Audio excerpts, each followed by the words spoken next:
कार्तिक कृष्ण पक्ष अमावस्या अर्थात दीपावली के ठीक दूसरे दिन गोवर्धन पूजा की जाती है। इसे अन्नकूट के नाम से भी जाना जाता है। गोवर्धन का तात्पर्य गाय की वृद्धि से है, अर्थात ब्रज में इंद्र के कोप से जब मूसलाधार वर्षा शुरू हुई, तब श्री कृष्ण ने इसी गोवर्धन नाम के पर्वत को अपनी कनिष्ठिका उंगली पर धारण किया था।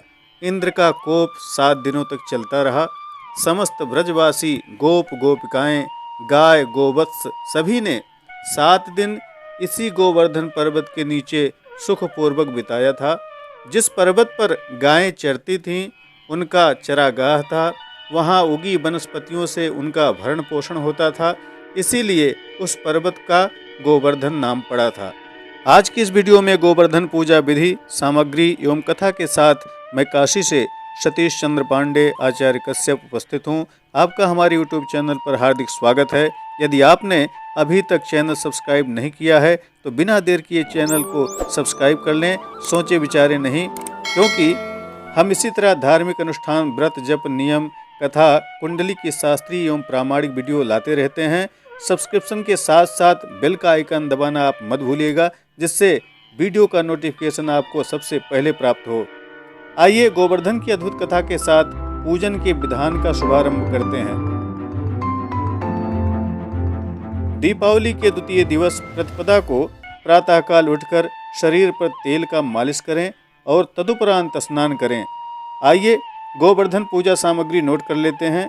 देशी गाय का शुद्ध गोबर, फूल माला, आम्र पल्लव, श्री कृष्ण की प्रतिमा, मिट्टी का दीपक, घी, चंदन, अक्षत, धूप, दीप, नैवेद्य, फल, गंगा जल, दूध, दही, बताशा, गेहूँ, गुड़, पान, सुपारी, लौंग, इलायची, गन्ना, ये सभी सामान इकट्ठा कर लें। कपूर से होने वाले 7 चमत्कारिक लाभ के संबंध में हमारी वीडियो देखना मत भूलिएगा। लिंक आई बटन एवं इस वीडियो के डिस्क्रिप्शन में आपको मिल जाएगी। सारे सामान को इकट्ठा करने के बाद स्नान आदि से निवृत्त होकर गाय के गोबर से गोवर्धन पर्वत की आकृति बना लेनी चाहिए। जिस तरह से पर्वत होता है उसी आकार में इसे बना लें। यदि गोबर कम पड़ रहा हो तो शुद्ध मिट्टी भी मिला सकते हैं। पर्वत को फूल, पत्ती, झाड़ियों, वनस्पतियों से सजा लें। मिट्टी की गायें, बछड़े भी यदि मिल सकें तो उन्हें भी पर्वत पर सजा दें। पर्वत पर ही एक छोटा सा गड्ढा भी बना दें, जिस पर दीपक जला देंगे। भगवान कृष्ण की मूर्ति को पर्वत के निकट अथवा पर्वत के ऊपर स्थापित करना चाहिए। आसपास ग्वाल, बाल, गाय, बछड़ों को भी वहां पर रखना चाहिए।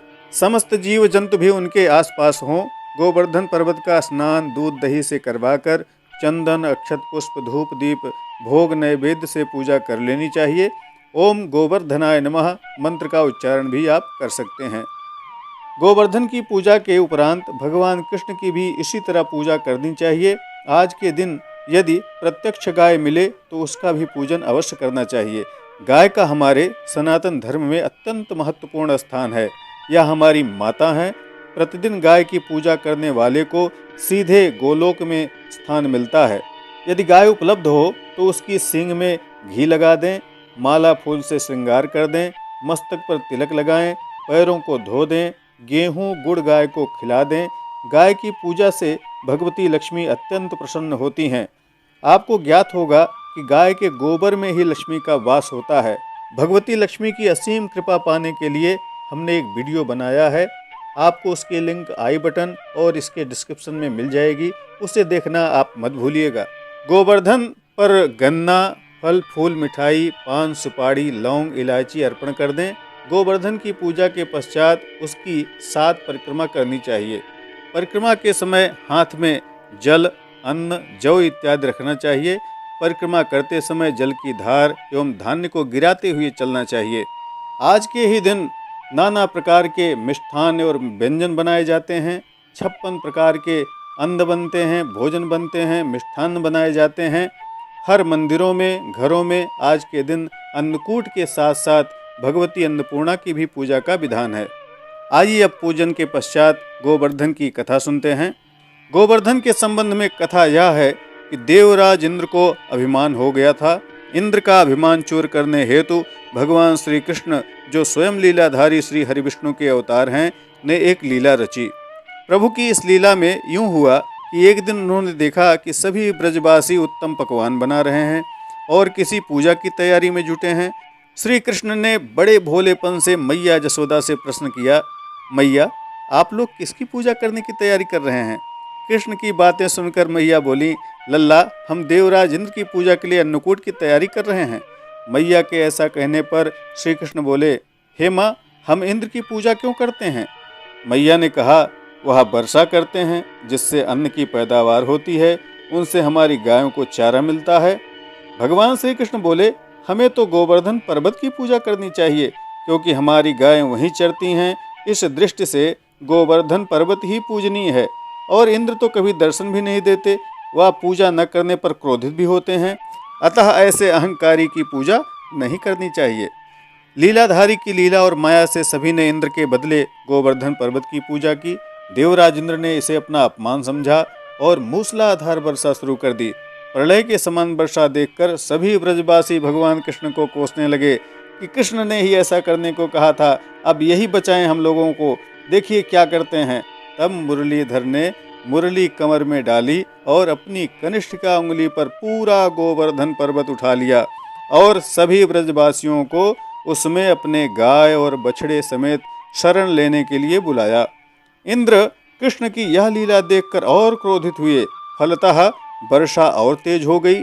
इंद्र का मान मर्दन करने के लिए तब श्री कृष्ण ने सुदर्शन चक्र से कहा कि आप पर्वत के ऊपर रहकर वर्षा की गति को नियंत्रित करें और शेषनाग से कहा कि आप मेड़ बनाकर पानी को पर्वत की ओर आने से रोकें। इंद्र लगातार 7 दिन तक मूसलाधार वर्षा करते रहे। तब उन्हें एहसास हुआ कि उनका मुकाबला करने वाला कोई आम मनुष्य नहीं हो सकता। अतः वे ब्रह्मा जी के पास पहुँचे और सारा वृतांत कहकर सुनाया। ब्रह्मा जी ने इंद्र से कहा कि आप जिस कृष्ण की बात कर रहे हैं वह भगवान विष्णु के साक्षात अंश हैं और पूर्ण पुरुषोत्तम नारायण हैं। ब्रह्मा जी के मुख से यह सुनकर इंद्र अत्यंत लज्जित हुए और श्री कृष्ण से कहा कि मैं आपको पहचान नहीं पाया, हे प्रभु, इसलिए अहंकार बस भूल कर बैठा। आप दयालु हैं और कृपालु भी हैं, इसलिए मेरी भूल क्षमा करें। इसके पश्चात देवराज इंद्र ने मुरलीधर की पूजा कर उन्हें भोग लगाया। इस पौराणिक घटना के बाद से ही गोवर्धन पूजा की जाने लगी। ब्रजवासी इस दिन गोवर्धन पूजा करते हैं। गाय बैल को इस दिन स्नान कराकर उन्हें रंग लगाया जाता है व उनके गले में नई रस्सी डाली जाती है। गाय और बैलों को गुड़ और चावल मिलाकर खिलाया जाता है, सजाया जाता है। बोलिए गोवर्धन भगवान की जय, बोलिए कृष्णचंद्र भगवान की जय। इस तरह से आपने गोवर्धन की पूजा विधि देखा, सुना, समझा और गोवर्धन की कथा सुनी, अन्नकूट की कथा सुनी। भगवान सब पर कृपा करें, भगवान गोवर्धन सब पर कृपा करें, भगवान कृष्ण की सब पर कृपा हो। इसी आशा के साथ आज की इस वीडियो को विराम दूंगा। चैनल को सब्सक्राइब, लाइक, शेयर, कमेंट करना आप मत भूलिएगा।